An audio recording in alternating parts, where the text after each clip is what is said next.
이제 막 생겨난 MTV는 듀란듀란을 보고 입맛을 다시는 겁니다. 그러니까 MTV는 파격이 필요했고 듀란듀란은 노출이 필요한 그런 상황이었던 거예요.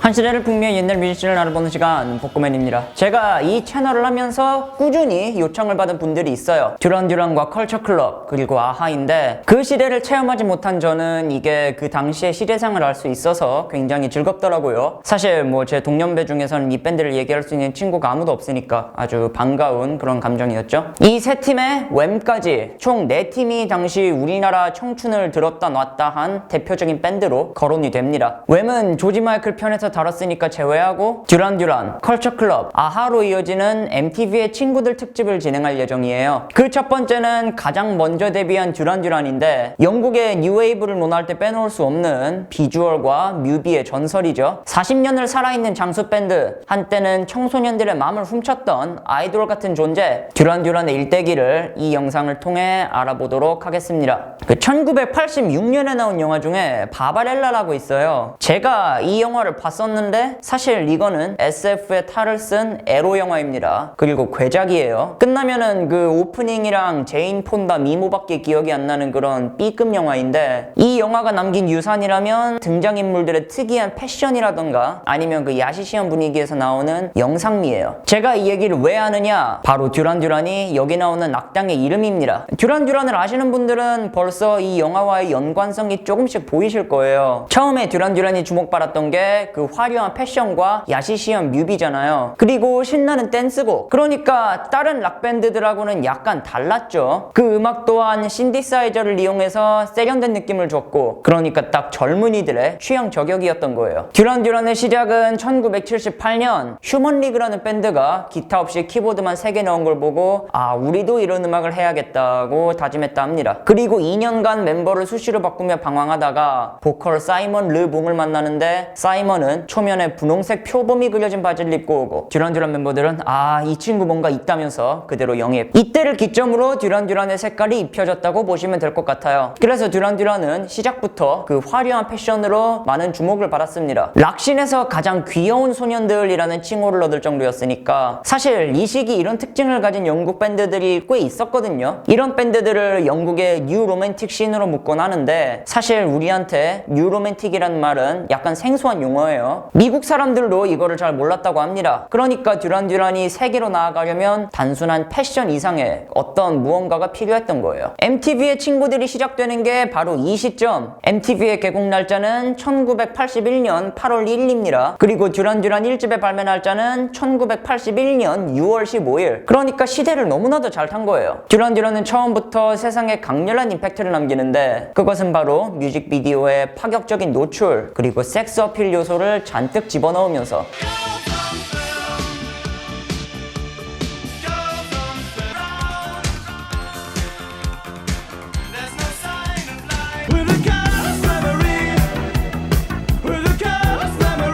자, 문제가 된 게 수록곡 Girls on Film의 뮤직비디오예요. 여기 들어가 있는 장면들의 면면이 수영복을 입고 모델 워킹을 하는 여성, 그리고 물에 빠져서 인공호흡을 받다가 갑자기 키스를 하고 말 분장을 한 남자의 등에 올라타는 모습도 나옵니다. 지금 기준으로 봐도 은밀하고 야한 뮤직비디오죠. 듀란듀란은 이걸 나이트클럽을 노리고 만들었다고 하는데 이거는 많은 논란을 일으키면서 BBC에서 방송 금지. 정말 듀란듀란 전설의 시작이라고 봐도 좋았어요. 그리고 이후로도 듀란듀란은 계속 뮤비로 어그로를 끌게 되는 거죠. 자, 듀란듀란의 1집은 성공적인 세일즈를 기록합니다. 하지만 듀란듀란 전설의 완성은 그 다음 앨범인 2집이에요. 듀란듀란은 미국에 뿌리 내리기 위해 정말로 온갖 노력을 다하는데 이게 MTV와 시너지 효과를 일으키면서 마침내 그 생소하던 씬의 한계를 깨뜨리는 거죠.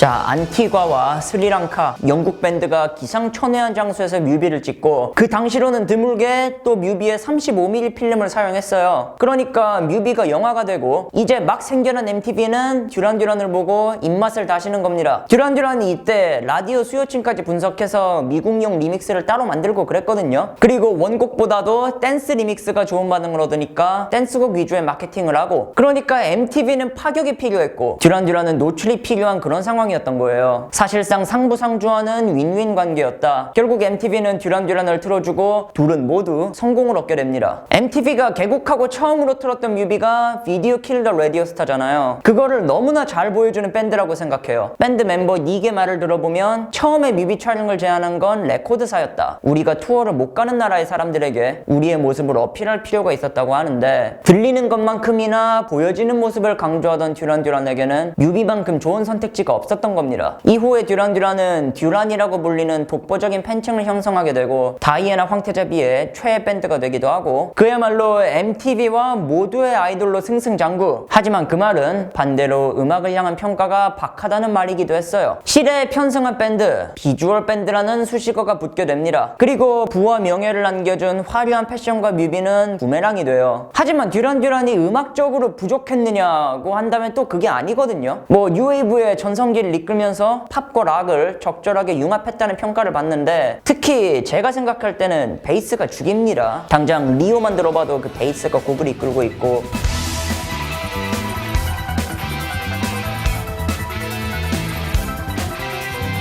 정말 뭐랄까 친다라는 말보다 튕긴다는 말이 어울리는 그런 연주죠. 키보드와 기타도 적재적소에 각자의 개성을 들고 나오고 거기에 보컬도 노래에 통통 튀는 매력을 더해주니까, 그러니까 듀란듀란 노래에서 들리는 중독성은 단순히 그들이 상업적인 음악을 만들었기 때문만은 아니다라는 결론이 저한테는 나오는 거죠. 이거는 멤버들이 각자의 개성을 불어넣었기 때문에 가능한 일이었고, 실제로 멤버들은 듀란듀란과는 다른 음악을 하겠다는 그런 욕심을 드러내기도 했는데 3집 이후에 결성되는 사이드 프로젝트 밴드 파워스테이션과 아카디아가 그 예가 되겠습니다. 3집의 듀란듀란은 첫 빌보드 1위 곡을 배출하고 이후로는 007 뷰 투어 킬의 OST 작업도 하게 되면서 다시 한번 세계적인 히트를 치게 돼요.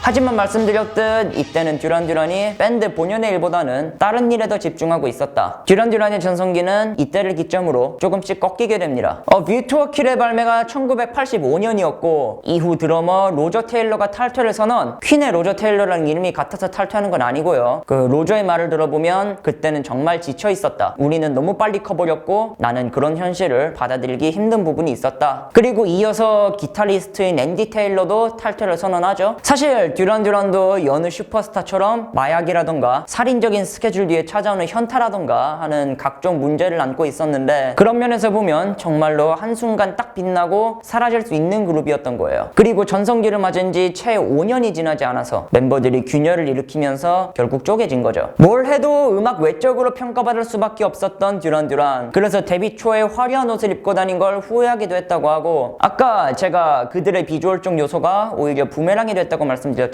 한순간에 유행이 되느냐 아니면 생명력 있는 밴드로 남느냐, 이때부터 시험대에 올랐다고 생각합니다. 3인조 듀란듀란은 처음엔 노토리어스로 그 힘을 보여줬지만 이후 변해가는 세상에 하락세를 변치 못하면서 점점 잊혀지는 존재가 돼요.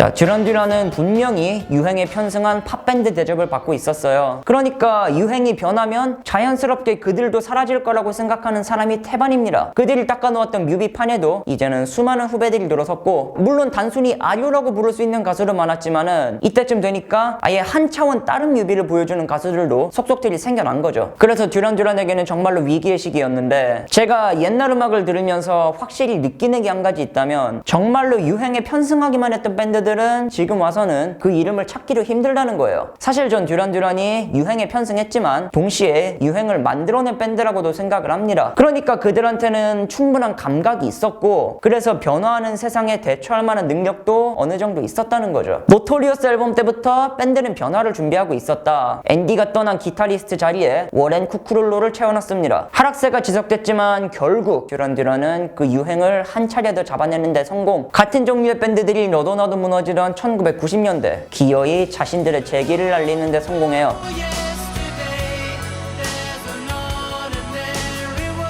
오디너리 월드가 싱글로 선공개가 되고 이전에 듀란 듀란을 상상할 수 없는 그런 발라드를 들고 나오면서 오랜만에 옛날의 인기를 얻게 됩니다. 그리고 2달이 지나 이 곡이 수록된 정규 앨범을 발매하는데 이 앨범의 첫 번째 곡은 Too Much Information. TV가 가져다주는 TMI를 이야기하면서 TV는 너한테 필요 없는 물건도 사게 만든다고 그런 이야기를 해요.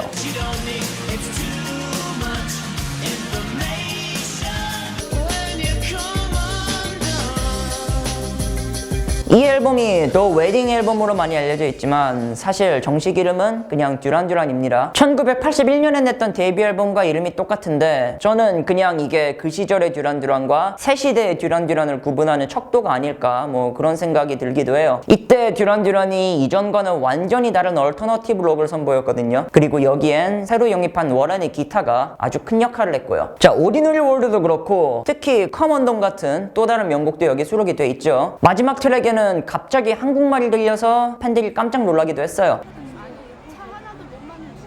이 앨범의 성공은 정말 아무도 예상치 못한 일이었다고 합니다. 베이시스트 존 테일러도 이때쯤 듀란 듀란의 탈퇴를 고민했다가 앨범이 성공하면서 그 계획을 취소했대요. 듀란 듀란이 이후에 제2의 전성기를 맞았냐 하면은 그건 아니거든요. 뭐 이후에도 꾸준히 앨범 활동을 하고 괜찮은 곡을 발매했지만 분명히 이전의 파괴력에 비하면 화려한 건 아니었어요. 탈퇴를 미뤘던 존 테일러는 결국 97년 팀을 나갔고 이후 2001년까지는 원년 멤버 단 2명만 남은 채 활동을 하기도 했죠.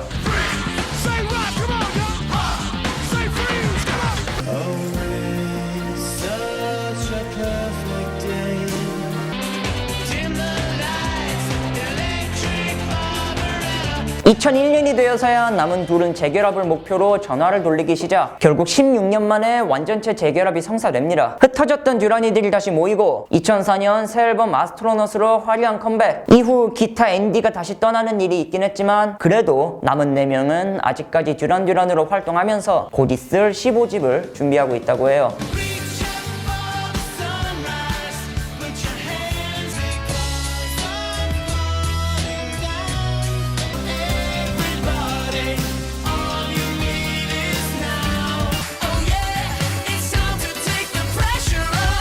사실 듀란 듀란의 사운드는 크게 2개로 나뉘어지는데 흔히들 The Fab Five라고 일컫는 전성기 멤버들의 사운드 그리고 워렌 쿠크롤로가 있던 90년대의 사운드예요. 대부분은 전자의 사운드를 듀란 듀란의 대표적인 모습으로 생각하실 거고 그리고 이에 맞춰서 화려한 패션과 뮤비도 또 많이들 기억을 하실 거고요. 하지만 듀란 듀란은 그거 하나로만 설명하기엔 생각보다 많은 풍파를 겪은 밴드였다. 보여지는 걸 중시하긴 했지만 그걸로 대표되긴 싫었던, 성공을 중시하긴 했지만 마냥 성공에 매몰되지는 않았던 그런 밴드라고 저는 설명을 하고 싶어요. 80년대를 설명할 때 절대 빼놓을 수 없는 이름, MTV의 첫 번째 친구 듀란 듀란을 알아봤습니다. 소개 부탁하고 싶은 뮤지션 있으시면 언제든지 말씀해 주시고요. 좋아요와 구독은 정말 감사하게 받도록 하겠습니다. 감사합니다.